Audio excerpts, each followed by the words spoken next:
Hey, y'all. Welcome back to the Girl Got Goals podcast. Real talk from two women just trying to make it all work. Today, we're diving into the topic of finding motivation and avoiding procrastination. I'm here with my beautiful, lovely co-host, Kimberly Blaylock. How are you today, Kimberly? Oh, just wonderful. How are you doing? I'm lovely. Still catching up from being gone last weekend. I've been dragging all week. I feel like it took me all week long to recover from our Orlando trip. I'm just now kind of getting my life back on track, but and we're going to talk about that next time in our next episode. I'm excited. Oh, yes. So today we're going to talk about your topic that we didn't get to last week because I talked so much. No, that was good. Anxiety and depression. There's a lot to say about that. So I really feel like a part 2 was necessary. You know, I put out a poll on my Facebook page like, hey, what topics do you guys want to hear? And these were the topics that came up, you know, anxiety, depression, motivation, procrastination, things like that. So we felt like it was worthy of diving into. And still, even an hour-long podcast, it's not even a deep dive. You know, it's still just surface level information of like some topics. There's still so much that we could say about each one of these. I feel that about this too, because I think so many people lack motivation. And if we lack motivation, then it turns into procrastination. So, and there's some underlying things of the reasons why we do that. So, exactly. And that's what we're going to talk about today. And, you know, there's the new thing out is it's not motivation, it's discipline. You know, motivation is a fleeting emotion. And if we are counting on motivation to come save us, we're never going to get past the procrastination and actually take steps and actions towards our goals. So I was like, you know, that's true. You know, in my first prep, I finally had to get to that point to where I didn't care about how I felt about what I had to do. I just kind of did it. And I noticed that I had way too much emotion wrapped up in how I felt about a situation. Because, you know, as women, we're emotional creatures. Our brains are going 90 to nothing. We're great at multitasking, you know, but that often like impairs us in certain ways. And I think when it comes to having an emotion about how we feel about a task, it stunts our growth a lot of times. I have to just step back and just be like, I don't feel like meal prepping today, but you know what? It's Sunday and I got to do it. If I want to eat, if I want to stay on plan, I just got to suck it up, buttercup, put my big girl panties on and fucking deal with it. Yeah. Well, procrastination usually is triggered by stress, you know, stress being that we don't want to go work out because we don't feel good about ourselves. Or sometimes I think it could be something that's not even related to the task. You know, we sometimes push things in the back of our mind. And even though we think we're not thinking about it, it's still there. You might not feel motivated to go do anything. Like if you're having financial problems and you got all of this in the back of your mind and things are built up, you don't feel like going to the gym or going to do something that is almost, even if you enjoy it, because you feel like I don't need to be doing these things because I can't afford it or I owe this money or, you know, it just, and you don't realize you're thinking about those things, but it affects, maybe you're in a bad relationship, maybe you're going through a divorce and, you know, just different things can affect why we procrastinate. Oh, yeah, that's good. That's good. And when we talk about like, you know, what's driving you, that's definitely, you know, something that you have to get into with yourself is like, what is your goal? What's motivating you toward that goal? And what are the blockages and the barriers that are keeping you from that? Because like you said, sometimes it's things that we just fall into habitually. You know, we talked a lot over this past weekend. We spent the whole weekend together, most time we'd ever spent together. It was awesome. And we learned a lot about each other, you know, and we talked about traumas, you know, that we suffered. I mean, not suffered, everybody suffers trauma through childhood or whatever. You know? Not that our parents are terrible, but just habits, you know, family habits that are passed down generation to generation that kind of maybe is not serving you well. It's not a bad thing, you know, but it's not a good thing, you know, and these habits that we form and these ways of thinking about things really do set us up for self-sabotage a lot, because one little perspective shift can really open so many doors for you. And I think when it comes to motivation and procrastination, switching from a mindset of discipline instead of relying on motivation really is one of those mindset shifts that you have to just make a choice that you're going to choose, that you're going to be that type of person now and you're not going to fall back into your habits. And we're all going to have ups and downs. You know, habits built over 40 something years aren't let go easily, you know, so right. It's going to be challenging. So don't beat yourself up if you don't get it right the first time. This is progress. But I was interested in when I was thinking about, you know, it's not motivation, it's discipline. Many of my mentors have come out and said that recently. And I'm like, well, what is the definition of discipline? I'm really like a root cause person. So I just went to the, you know, definition online. And one of the definitions, because, you know, a word can have many different meanings. Like discipline could be like, you know, a reprimand, but the type of discipline we're talking about, it's really just a code of behavior. And I was like, that's very interesting. You know, people have moral codes, you know, codes of behavior, like this is the type of person I am. These are the things that I do, and these are the things that I don't do. And that's just the foundation of my ethical behavior. What if we make it that way in our fitness? You know, these are the things that I do, and these are the things that I don't do. And I don't care how emotionally I feel about it in the moment. You know, like the 10 Commandments, you know, Christianity follows the 10 Commandments, and that's kind of the basis of the whole situation. And no matter how mad you are at somebody in the moment, you know, you're not going to murder them because it says thou shalt not murder, you know, or, you know, if it would be easier to lie than to tell the truth, thou shalt not lie. So you're not going to lie. So what if we take that approach in our lives when it comes to our goals and our fitness and our health, and just deciding this is the type of person I'm going to be, and how much further would that carry us than motivation? Because motivation is like an emotion, and it is very fleeting. Yeah. Well, and like kind of what you're saying, you can word it to the fact that like procrastination, I think sometimes is a habit. We get into the habit of doing those things when we're stressed or when we feel that certain way. So it's not necessarily, oh, I'm a procrastinator. No, you're not. You've built a habit of procrastinating. True. And, you know, that's what you lean towards. We have a tendency to just go back to what we're used to. This might be off of what you said, but I was just thinking, it's kind of like this morning. It is that way and it's not that way. So I had said, because, you know, we were gone all weekend, I got a basket full of laundry I need to do. I've got, you know, like, oh, I need to sweep, I need to vacuum, I need to dust, got to clean the toilet, you know. And I'm kind of getting into some of that this morning before we get on here. But I also thought, well, I wouldn't mind going to the gym. Well, I wouldn't mind. I could go to, you know, Sam's, and I need to go to Walmart, and I like to do things like that and be set up for the week. I can't stand when I have to try to do it during the week because my week's full. Monday night, I go to the gym. Tuesday, Wednesday, I train my client. Thursday night, I go to the gym. And after I go to work until 5 and then I go straight to the gym and leave the gym at 8 or 9 o'clock, I don't feel like going to Walmart. And then sometimes you're just out of something and you got to have it. So I just have this huge thing of wanting to be set up Sunday for the week, and it just makes me feel better. But I was sitting there like, you know, my husband goes to the hunting camp every weekend. I stay home. I work on Saturday. I clean on Sunday. He's having fun.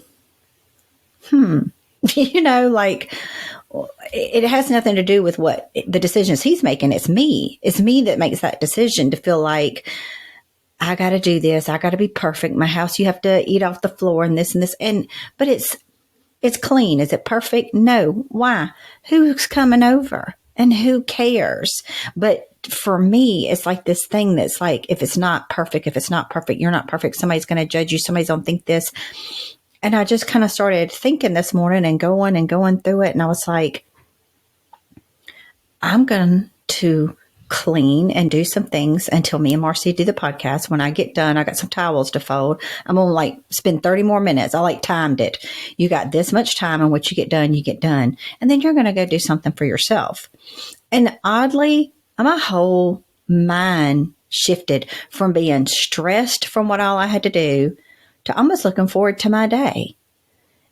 And just sometimes it's just that mind shift and not putting so much pressure on yourselves and just doing what you need to do. And honestly, I need to go to the grocery store, So why am I beating myself up to do all of this stuff instead of just almost living my life? Go to the grocery store, enjoy yourself, come home. And it was almost like a light bulb going off of, this is the way I need to think all the time and stop. Give myself some grace. Yeah. Forgive myself. Go ahead. Go ahead.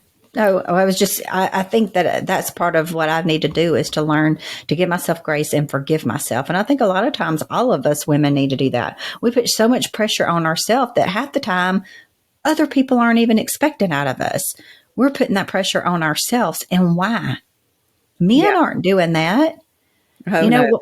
I mean, why? Because we want to be able to say, oh, you can eat off my floors. Because who cares? Is somebody coming over to check that? I have no company ever. I mean, besides when you come to pick me up the other day, and I don't really think you was looking at my house. No, I wasn't. Every time I've ever been over, it's looked clean. And that's what everybody's always said about my house, too. They're like, oh, my God, your house is always so clean. I'm like, it's really not clean. It's neat. There's a difference. Yeah, there's a difference. Everything has a home and everything lives in its home. And we just live the type of lifestyle that we put everything back. So it's never really messy unless Kennedy's here. She doesn't live by that same rule, but it's contained to her bedroom and I shut the door and her bathroom sometimes. But anyway, if you were to inspect the baseboards, or some things like that, no, you couldn't white glove test my house because I'm not cleaning every week. I just don't have time, and like you said, women are expected to work just like men are nowadays, and a lot of times it takes a 2-income household to make it work. But socially, I feel like we, especially in the South, are still expected to keep the laundry done, keep the groceries up, keep the house clean, cook, all of that. It's like, where did we get all this extra shit assigned to us when we're out there working, just as hard and just as long as the men? Mm-hmm. When they relax on the weekends and kind of let their minds go, we're still racking up the to-do list in our brains, which causes lack of motivation in areas to take care of ourselves and to invest in ourselves. And it causes procrastination because, like you said, it's a stress response. Prime example, yesterday, we're at the gym, and in between sets, sometimes Jimmy and I will talk. Somehow we got to talking about, he's like, we need to make a Costco order to grocery shop. And I'm like, I just made a Costco order last week. We usually do this once a month. I'm like, why are we already out of things? Like, what's, I'm not understanding. I didn't have Costco order on my brain, especially at the gym. That's my me time, Right. And so now he's looking at me like, you need to make a Costco order. But he says but he means me. So now I'm on my phone in between sets on Instacart trying to remember what we have and what we don't have so I can make a Costco order to get these groceries delivered because I got a meal prep for the week, either Saturday or Sunday. And I'm like, why should I just take a minute in between each set and have 60 seconds staring off into space when I could be productive? And so I told him, I was like, hey, I done made the Costco order, go through the cart, make sure we have everything you need. We need to order it and have it delivered this evening. And he's like, well, this time is for staring off into space and just letting your mind be free. This isn't for, being productive. I'm like, spoken like a true man. Like why am I going to sit here for 60 seconds staring off into space when I can be productive and get this shit done? First of all, the shit wasn't even on my mind before you brought it up. And if you see it, if you notice it, why are you bringing it up to me? You could have done it. Right. You know what I'm saying? Right. And so I made a task list on my phone during my sets or between my sets. I put Jimmy and all the tasks that I know he's responsible for. I put Marcy and all the tasks I'm responsible for. Anything that takes up my space, energy in my Did week. that take you your whole workout? Girl, it did. It did. It took a lot of it. His And took one set and yours took the rest of the workout. it was much longer. And then I put shared, because we kind of try to share the laundries, share the groceries, share cleaning the house. I don't do that alone. I refuse. And so I sent it to him as a shared note. And I said, all right. I was like, I listed out everything I know that you do and everything I know that I do and everything we're supposed to share. I was like, I need to know what your expectations of me are, because I feel like lately we've had some tension with me being gone last weekend. He was a little upset about us not spending time together when I had this trip planned since August. When he leaves and goes to work all the time, he'll travel for work, be gone all week. I'm at home holding down the fort, doing everything to keep the house going. I don't get mad at him because he's leaving me at home for 5 days. So why is it a different expectation on women? I go for one weekend and he gets salty and then shit falls behind. And I'm like, dumbfounded. I'm like, okay, there is obviously a disparity between what's anticipated, what's expected, and what's realistic. So let's talk about this. He has yet to send back the list with additions on his part, and we have yet to discuss it because we discussed the budget first, but it's coming. I will update y'all on how that goes. But it just, when I made my list, it was like, I still have a child at home. I still do carpool, drop off and pick up. I still have to spend time with her. That, birthdays, Christmas, events, things that we keep on our minds all the time. No wonder we procrastinate on daily tasks, shit we have to do. To me, it's a chore just to brush my fucking teeth every morning. It shouldn't be like that. Oh, yeah. I should enjoy taking care of myself, but I'm rushing through my self-care items as fast as I can because I know I got 10 other things lined up. Well, this is, probably TMI, and we talked about this, I think, in a previous podcast that you had brought up. And, like he gets up and goes to the bathroom in the morning, 45 minutes of idle listening to videos, whatever he's doing in there. I just go and get up. First of all, if I'm having a problem going, I'm thinking, oh, well, I'll just come back later. Because I ain't got time to sit there. Yeah. The whole time I'm sitting there, I can't relax to even go anyway, because I'm thinking I need to be doing this and this and this, and I could be doing that while I'm just sitting in here. So I think, well, I'll just get up, and whenever it decides to come down to the canal, I'll be ready because I've already done all of this other. It's like, I don't have time for this. Like, yeah. When does it get to the point that that's how we feel, is we can't even relax to go to the bathroom? And when the kids are little, even when I had the grandkids, I have a video, and I think I might have sent it to you one time, where I am using the bathroom and literally my granddaughter is sitting in my lap, and I'm like, this is love. This is love. And Carrie would come in there like, ooh, don't Nana stink? And she'd say, no, she don't. And I was like, see, that's love. Yeah, but I mean, but you couldn't even go to the bathroom by yourself. Yes. Yes. I was talking to my daughter the other day, and she's on the phone with me, and she's like, I come in here to try to get some peace and use the bathroom. And the littlest one was outside, like with his hands up underneath the door and looking and saying, let me in. And she's like, I can't even go to the bathroom. But this starts from when we're in our 20s to here I am 50 and, well, I don't know. What are you, 42, 43? Girl, what year is it? Yeah, I'm 43. Sorry. I'm always 1 year behind. I was born in 81. So if it's, oh, hell no. Yeah, I'll be 44 this year because it's 2025. I'll be 44 in July. Yeah. I mean, once you get past 21, it just don't matter anymore, right? Yeah. But I mean, we're still somewhat dealing, with some of the same issues, except for, the bathroom part. Now it's my dog. She just comes in there and sits. I want you to rub her. And I'm like, can I just not do something?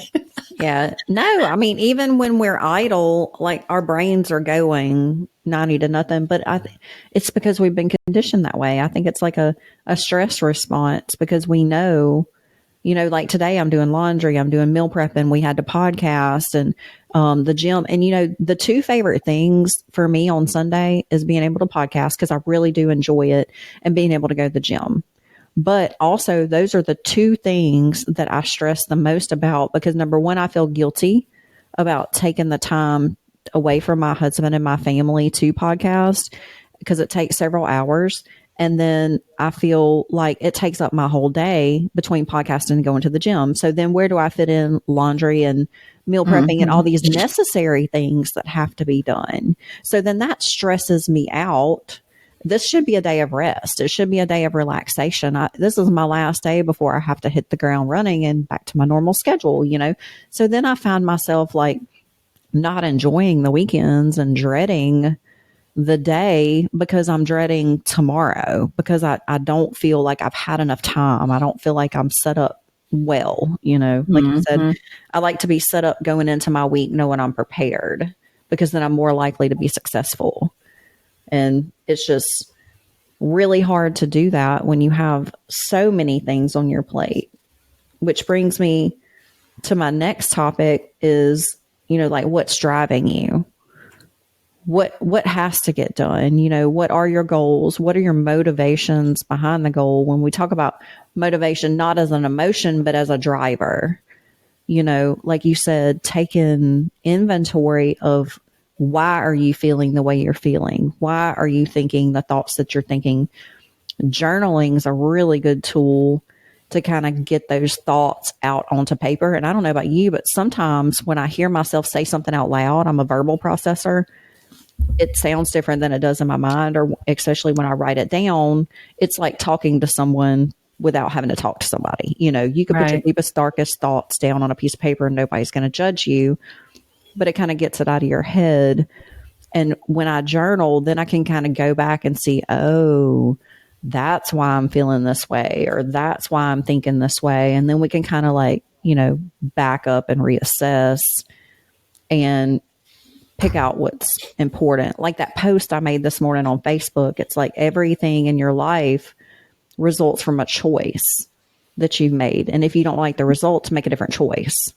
Well, unless you take the time to examine what it is that you're doing, the choices that you're making, then you're not going to be able to make a different choice, if that makes sense. Yeah. I seen a little speech the other day of a lady talking about that, sometimes we have to back up and think about that. We just think, well, this is happening to me and this is happening to me. And sometimes crap does just happen in our life. But a lot of times when you see that just somebody else, they're just going through all kinds of stuff and this, a lot of times it's choices that they're making that's bringing that stuff upon them. So everything we do, we have to look at it like we're making a choice to do this. We're making a choice to not get up. We're making a choice to wallow in our pity. And as sad as, that sounds bad, but it's true. Yeah. We have to be tired of it enough to make a different choice for ourselves. Now, when I chose a different route this morning of what I was going to do, like I said, just instantly, I'm like feeling myself and, putting on my leggings and like, oh, I'm going to go do this. And it was an instant switch. And I was like, wow. Just because I made one little simple decision to choose me over my insecurities and the BS that's in my head. And the difference I seen all of a sudden, I was like, I got to start doing this more because this is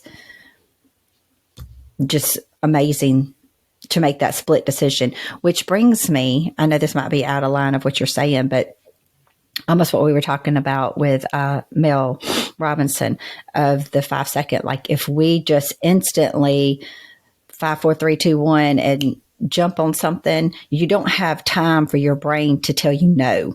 You don't have time for those insecurities. You don't have time for, to be scared. And which is really weird because when I got to thinking about it, you remember when we were discussing, and I think it was in the first podcast when you was asking me how I got started in competitions and this, and you remember me telling you I just decided I wanted to do it, picked a show and said, this is it. Like, I did not give myself time to think about it, to back out of it, because I was tired of being that person. I had did that my entire life, of being scared to put myself out there, scared to fail, scared to make mistakes. And I was like, nope, I'm going to do it. And I didn't give myself time to think. And then before you knew it, I'm just like in it. And now I guess there was turning back, but that's not my personality. You know, I done paid the dude. I done got this plan. So it's like, you're going to see it through.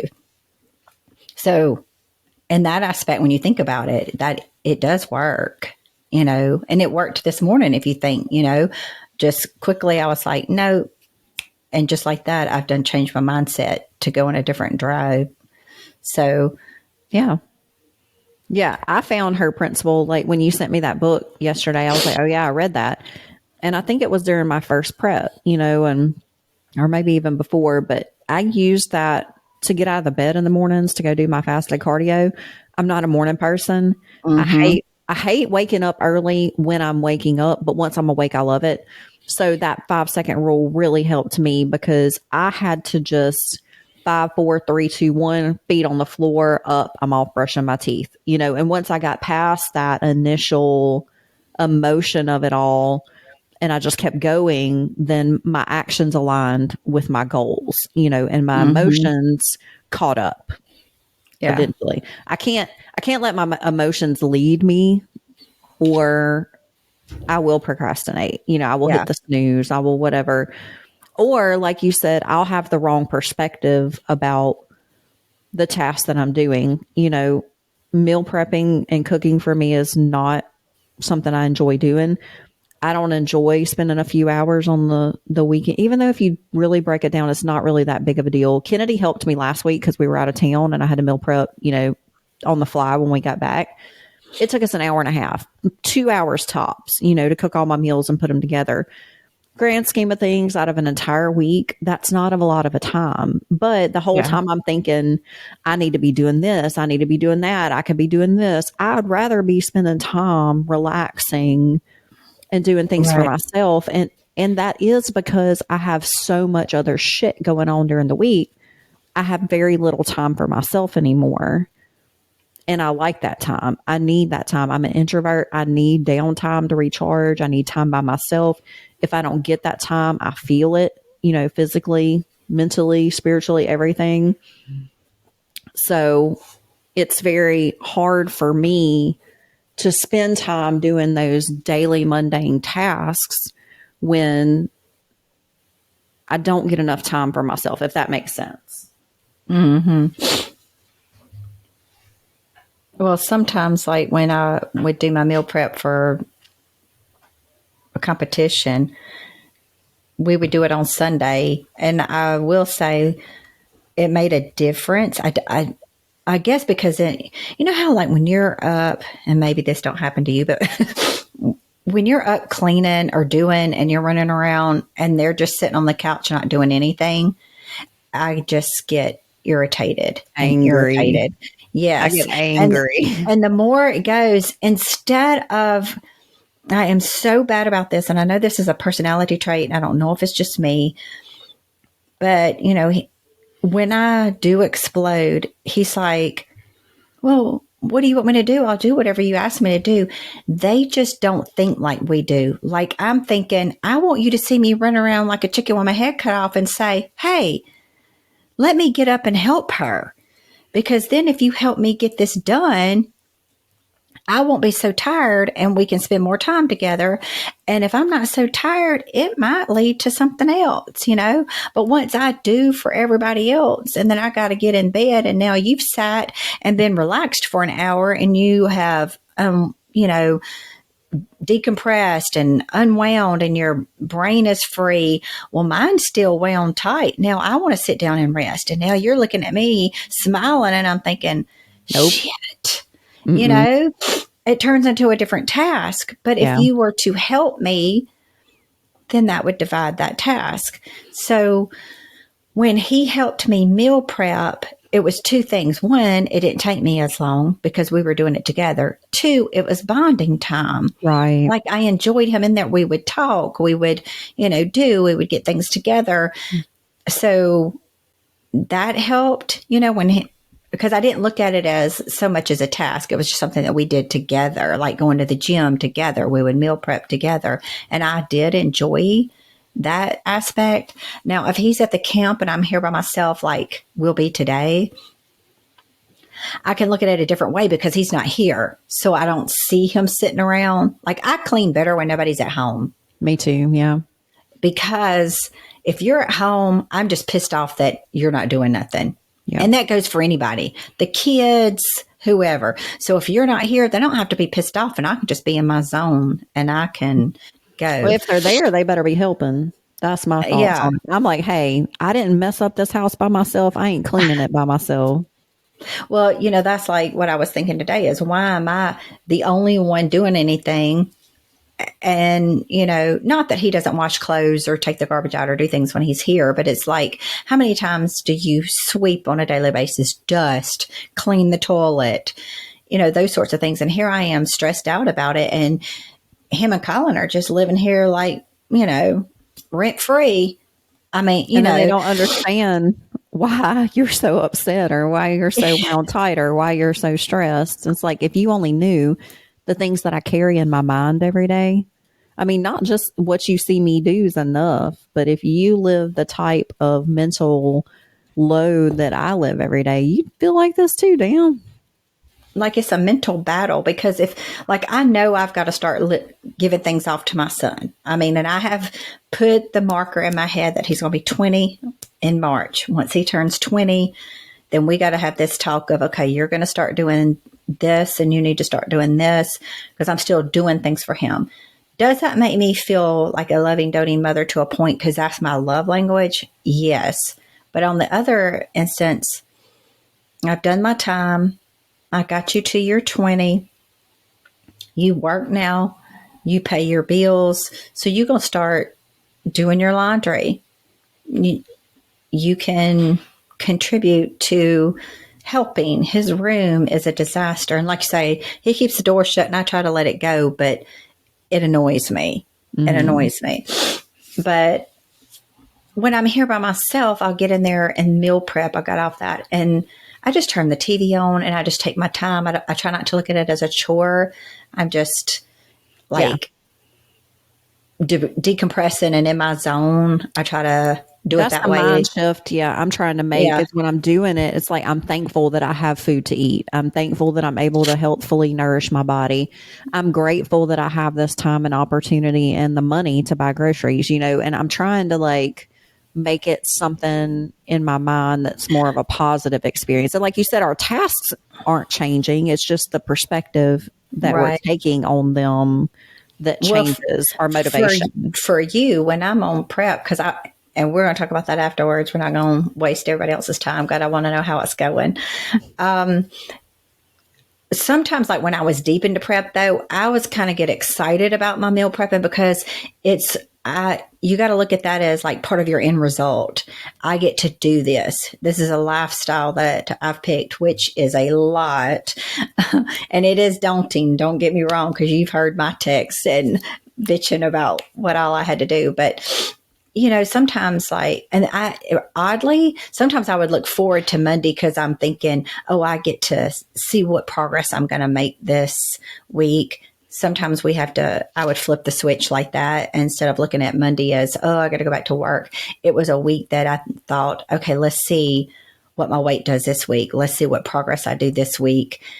And that's what would get me through things. So sometimes it's just like you're saying, instead of procrastinating and to get motivated, you got to think of it in a different way. Instead of being I got to go in here and do this. Think of what your results is. What's my goal? My goal is I want to step on stage and I'm going to look like this. And with every meal plan and every meal I make, I'm going to be a badass bitch. Yeah, that's a perfect segue into my next point, which was The 7 Habits of Highly Effective People by Franklin Covey. It's a very, very good book if anybody wants to read it. But one of his steps is begin with the end in mind. And that means to look out across the coming hours, days, weeks, months, and years with a clear vision of your desired destination, and then to proactively pursue that future.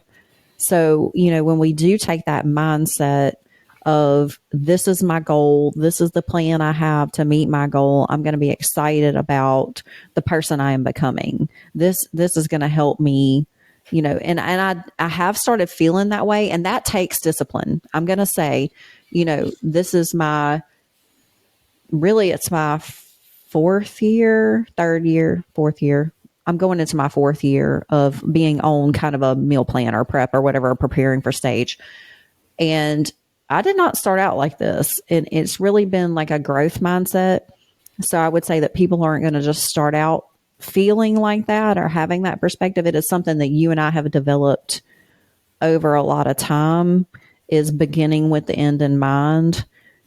Imagining who we're going to be at the end of this preparation, who we're going to be when we're stepping on stage.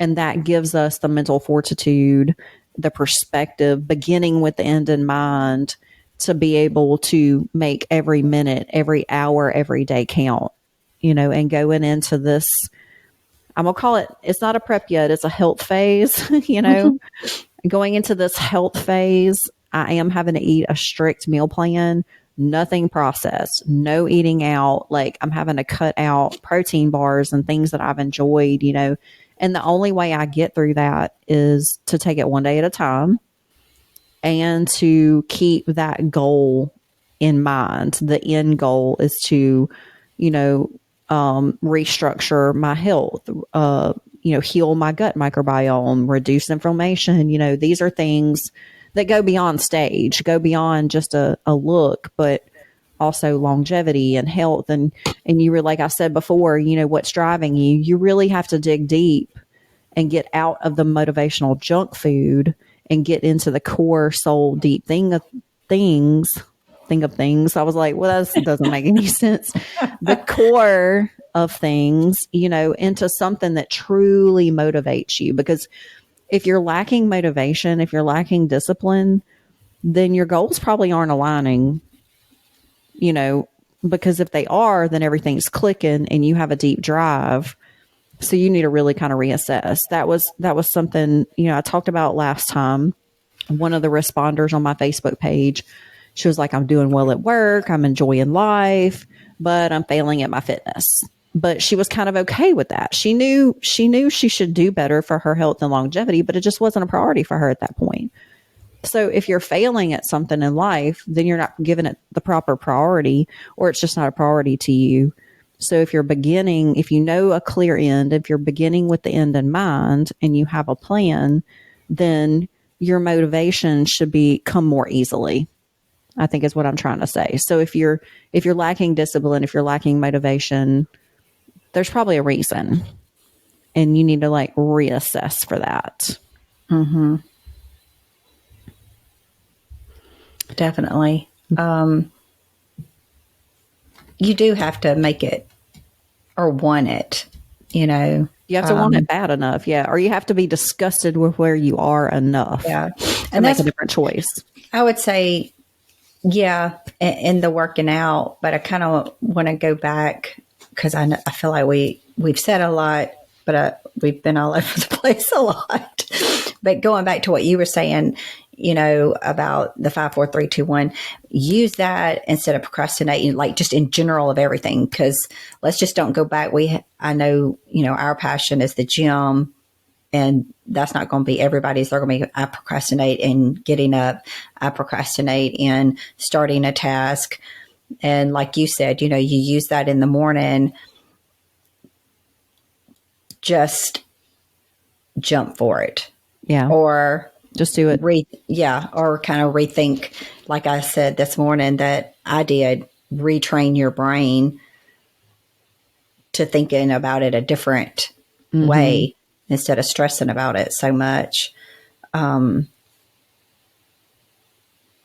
was going somewhere else with that too. And did you lose your train? I lost my train of thought. That's okay. But anyway. So our next point was action tips. So, Yes. we said a lot and we did go off on a lot of different rabbit holes, but it all kind of circled back to the same thing. We said a Yeah. lot of things just in different ways, but some action tips you can take. Number one is set small goals. I have the 10-minute rule. Just do something for just 10 minutes. Allow yourself, hey, like you set a timer for 30 minutes. You're like, I'm going to do my chores for 30 minutes. And when it's over, it's over. On to the next thing, and you probably got a lot done in that 30 minutes and it was enough, it was enough for the day. And then I had written down the 5-second rule, Mel Robbins, but we already got to that. Count backwards from 5 and just do it. Like Nike said, Nike coined the phrase. And, the older I get, I'm like, that's so true. Just do it. Don't get all wrapped up in your emotions about it. Just do it.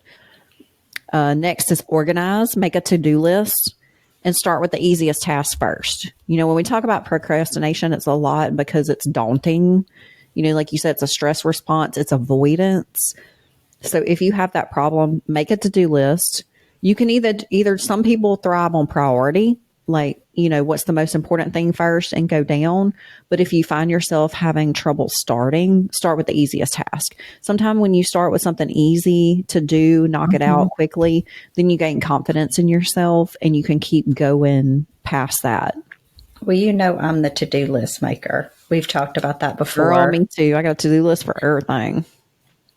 And I did forget, but I'm glad you brought that up because I was going to mention this was very strange. I was having a hard time the other day at work getting motivated to get stuff done. And I mean, I'm working and I'm doing stuff, but I had 50,000 things to do. And it was almost like, I just don't even want to get started. I don't know where to get started. So I get my pad out and I start writing down what I got to do. I realized that was all she wrote. Once I wrote it down, because that is the type person I am, and we've talked about before how usually I'll start with the easiest one so I can mark it off. And I have been known to write something down that I've already done just so I can mark it off. But once I made the list, I did what you're saying. I'm not one that wants to start with the hardest. So this kind of goes with what you said a while ago of just get started, at least do something for 10 minutes. Once I got started and started with the easiest things, and it was something stupid. I needed to call and make a doctor's appointment. I called and did that. That took 2 seconds, do that, mark that off the list. Then once you start, then I'm motivated to finish marking off my list. And even though I'm doing the easy ones, those were like off. And then you're like, oh, okay, well, I'm on a roll now. Now here's the biggest thing I needed to do. And it seemed to be easier because I was already on a roll of getting things done. And it is something about being able to mark it off that makes you feel invigorating, just like empowers you that you've done your task, and my mood changes. So yeah, I think it's like dopamine. It's actually like a chemical receptor in your brain, and you're getting that dopamine hit, which makes you feel good and confident, which gives you energy and drive to complete the next task. And it's like a snowball effect. You can keep going till you run out of energy, At some point, I'm going to hit a physical wall where I'm like, okay, I'm tired. I can't do this anymore. Well, sometimes, let me say this too, like, if I'll get overwhelmed because I have so many things that I need to take care of between us doing the podcast and, needing to sit down and write notes for that and think about that. Then I have things with my health. Then I have things like to go to the gym. I have things for work. I have things for my client, just there's so many different aspects. So I have found and decided some days I fail, and I, like we said, give yourself grace for that and say, okay, I didn't get anything accomplished today that was on the list. Tomorrow's a new day. But I have found that instead of just trying to say, I have all of this to do, I write it down and say, I'm going to do 3 things today, 3 things tomorrow. Right. I don't have to do all 20 of those things today. That's not necessary. Which ones is the most important? I needed to call and make that doctor's appointment because I needed to make it for March. They book up. Okay, that's important. It takes 2 seconds.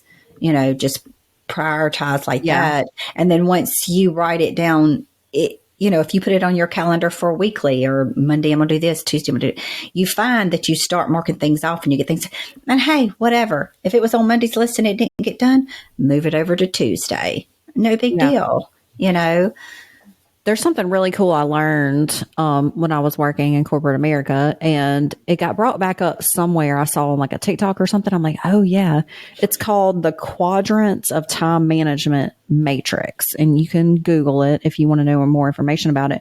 But it's basically you take a piece of paper and you draw like a big T in the middle of it, so then you have 4 quadrants, and the first quadrant is going to be urgent and important tasks. The second quadrant is going to be important but not urgent. The third quadrant is urgent but not important. And the fourth is not urgent, not important. And if you Google it and research it and go through it, it's going to explain once you categorize your tasks into those quadrants, what you can do with them. Like the not urgent, not important tasks, they say delegate them. There's no reason you should be doing something that's not urgent, not important. Delegate it, and then you can kind of prioritize because like you said, there's a lot of times there's too much to do. There's more than we can do right now. And that can kind of, if you do something like that, it can kind of help you prioritize where on your daily to-do list those tasks need to go. When you were talking, it just brought it up to my mind. So the urgent important is do. The not urgent important is schedule. The not urgent not important is delete, and the urgent but not important is delegate. So there's like a little matrix if you go online and look at that. So that could help somebody who's just like, I've got way too much shit to do. I don't even know where to start. That can kind of help you delegate that. And then another thing that you said was forgive yourself. Like you said, give yourself some grace. We are not machines. We are not superwomen. We are human beings. We have limited resources. We have limited time. We have limited energy. We have limited attention. And we deserve to have some time for ourselves, and that's something I really struggle with. Like I said, I'm an introvert. It took me 30 something years to know that I'm an introvert and that I require time alone to recharge and reinvigorate. I was never allowing myself that time to recharge. And what happens then is that you run on a short fuse all the time. When my kids were small, I was working full time. I was going to school full time. I had several small children. And I look back and go, I wasn't the best human. I wasn't the best wife. I wasn't the best mother. I wasn't the best coworker because I was constantly running on empty. They say you can't dip from an empty bucket. That was never taught to me. My mom ran on empty all the time. I look back and see her flaws, her faults is because she's a workaholic. She worked all the time. That's what she felt like she needed to do. She was a single mom. She was responsible for the bills. So I understand, and I look back and go, she's probably an introvert too. She needs time alone to recharge too. And so when we're not allowing ourselves the proper time, and if you're an extrovert, they need to be around people. They need social settings. They need parties. They need events. They need, all these other things. They recharge in different ways. And if we're not allowing ourselves these times to be who we are and recharge in the way that we need, then we're not going to be the best version of ourselves going into any situation. And we're not doing anybody any favors by being the martyr, and victimizing ourselves when it comes to, taking care of everybody else and everything else. We think we're doing a good thing, but we're really not because we're not showing up as our best selves. Right. I felt like working full time, going to school full time, raising my kids. I feel like that was what I should do. That's what I'm supposed to do. That's what is expected of me. In a lot of ways, it is. That's what we've been conditioned to believe as women. But it did not set me up for success in my health, in my mental space, in the relationships with my children and how I showed up as a mother. It's very important that we are honest with ourselves and what we are able to accomplish, and putting some space, some buffer time in there, and having a lot of grace for ourselves on what we realistically can do and what we can't do in a day. And also rewarding ourselves. You know, when we have a job well done, you know, find something that makes you happy. Reward yourself. You deserve it. You deserve even examining your life and making different choices and setting to-do lists. All of these things are like growth. These are things that not everybody does. And this means that you're not mediocre and you're not subpar and you're not less than. These are things that phenomenal human beings do, you know? And so even just thinking about these things and setting yourself up for success and making 1% change every week, you know, is a cause for being proud of yourself and rewarding yourself. And also, some people, because I was just thinking, and I struggle with this, and I was telling my husband about it the other day. Like, I had this, you know, thought, and I won't go into that because it's personal, of a process of maybe why I feel that way. But I think a lot of us women don't feel like we deserve things. Because I would always be like, why does he love me? I don't deserve him. I don't deserve what he does for me. And then other times I'd be like, well, I'm a good person. I do this and I do this and I do this. But I would have to talk myself into that. Then something would happen. I'd be like, I don't deserve him. I don't deserve for him to love me. And that goes into other aspects of our lives. We feel like we don't deserve time alone. We don't deserve to go do this. Anything, you know, we just sometimes feel like we don't deserve things. Yes, we do. You know, back again, I think people's childhood, relationships, women, when you're younger, we are in relationships that we sometimes get put down, or men make you feel a certain way. Sometimes it could be your father that made you feel a certain way, or you've seen how he treated your mom, and, you know, just all kinds of things in relationships that we see that sometimes I feel that lots of women go things where we feel like we don't deserve love. We don't deserve to have this. We don't deserve happiness. And everybody deserves that. So I just had to throw that out there, that sometimes I feel like women need to hear that. You do deserve love. You do deserve happiness. You do deserve time alone. You work hard. All women do things that could be different in every aspect. Even if you don't have kids and that's not what your job is, you still deserve it. You work hard, you are paying your bills. You know, everybody's life's going to be different, but we all deserve happiness. We all deserve love. We all deserve time alone. So I just felt that on my heart for a moment, that, you know, I think we don't hear that enough. Yeah. And you're not lazy. You know, Yeah. Oftentimes we've talked about this numerous times before, is anytime we're relaxing, anytime we're taking time for ourselves, we feel lazy. There's that voice in the back of my head that goes, you need to get up and do something. You have so many things you could be doing right now. Why are you laying on the couch watching Netflix? You know, but, and I mean, there's a time and a place. You know, if you just lay on the couch every day for 5 hours a day and watch Netflix, then, you know, legitimately that little voice may be trying to tell you a little something, you know, that Motivation and stop procrastinating. Yeah, yeah. But, you know, if you do it one day a week, you know, I have been known to come home from work at, you know, 3 or 4 p.m. in the afternoon, whatever, and I'm just exhausted. It's usually on Fridays after I've been, you know, working all week or whatever. And I get home and I will lay on the couch fully meaning to get up and do something else that afternoon, but then bedtime rolls around and I'm still on the couch, you know, and it's like, but I have found that when I do that, I'm following like my inner voice, my lead, you know, it's like, I just feel like I need to rest. I feel like I need to veg out for a little while. And once I've vegged out for enough time, my motivation returns. You know, it's like, I don't feel like that every day, all the time. That's a different scenario.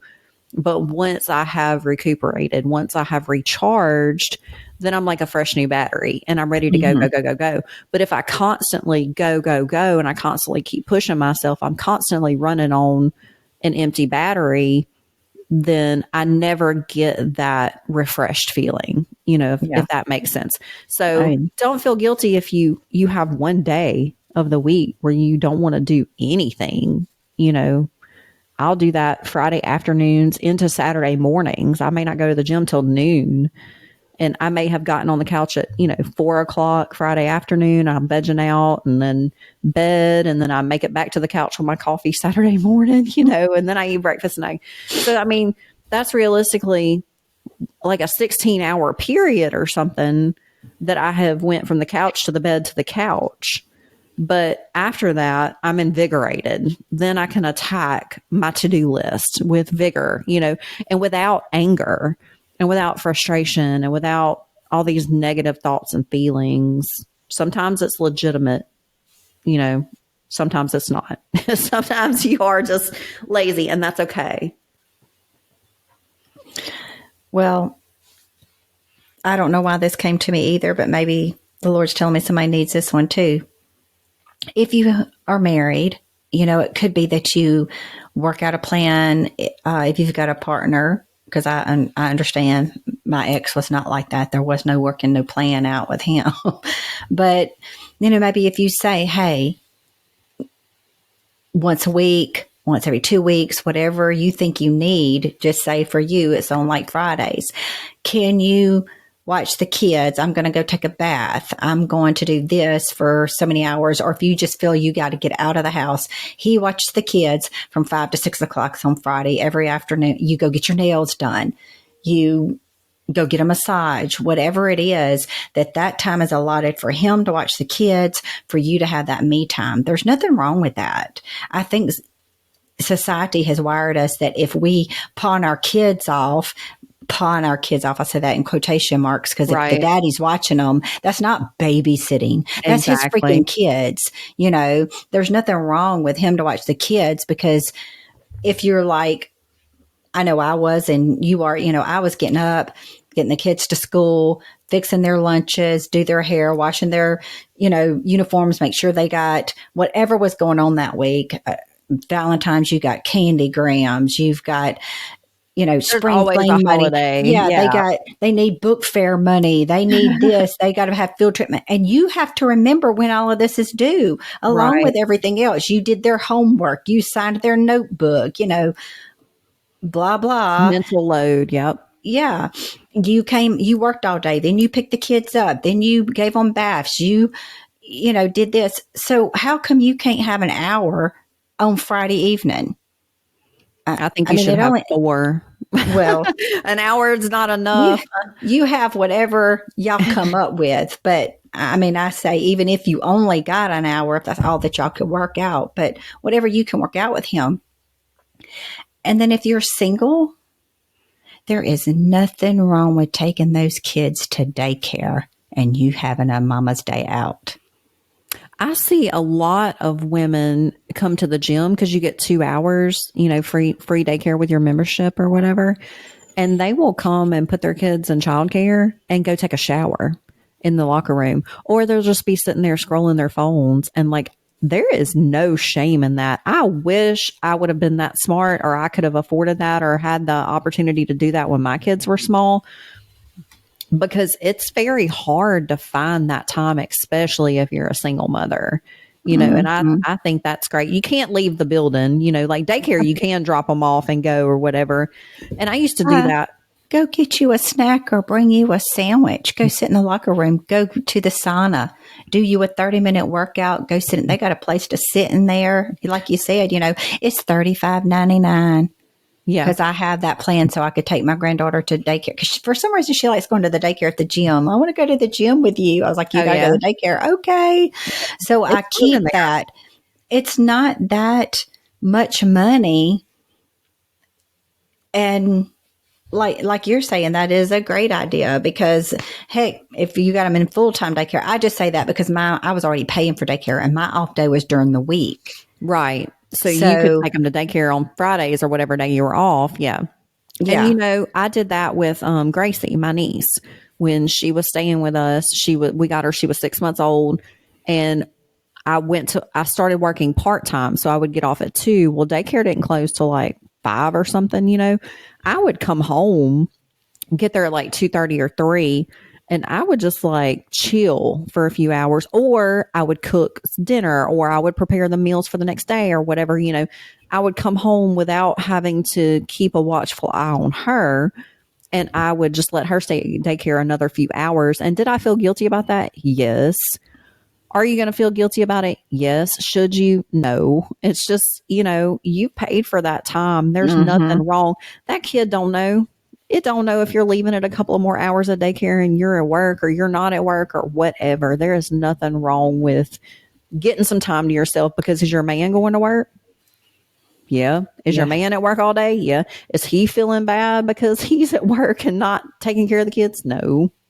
I would go to the grocery store, like the daycare closed at 6.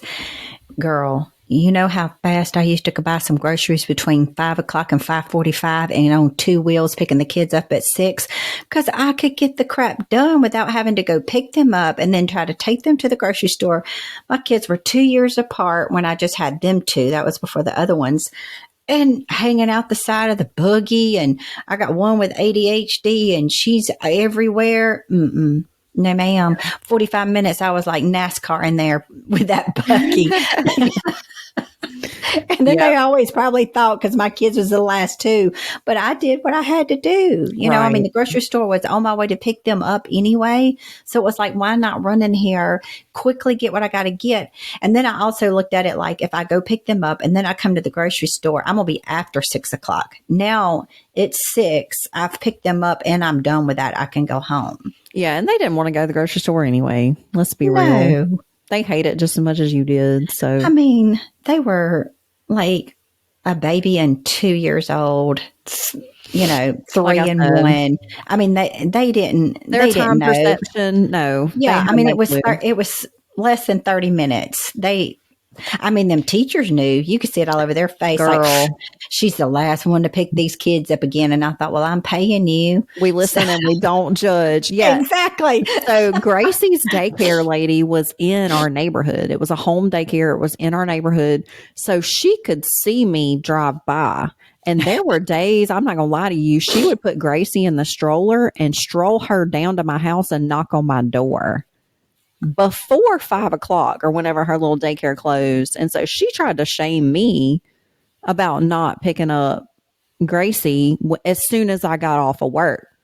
But I was like, I'm not gonna let you do that to me, because I've paid for this time and this is my time. And whether I pick her up at 3 or whether I pick up her at 5, you're paid. So suck it up, Buttercup. But anyway, then she went to a different daycare and they didn't live in my neighborhood and they couldn't tell. That's the best. But we have went off on a rabbit trail, but finding motivation, avoiding procrastination. We hope that you found something useful in today. And until next time, just remember, progress isn't perfect. But you are, so keep growing. Bye, guys. Bye.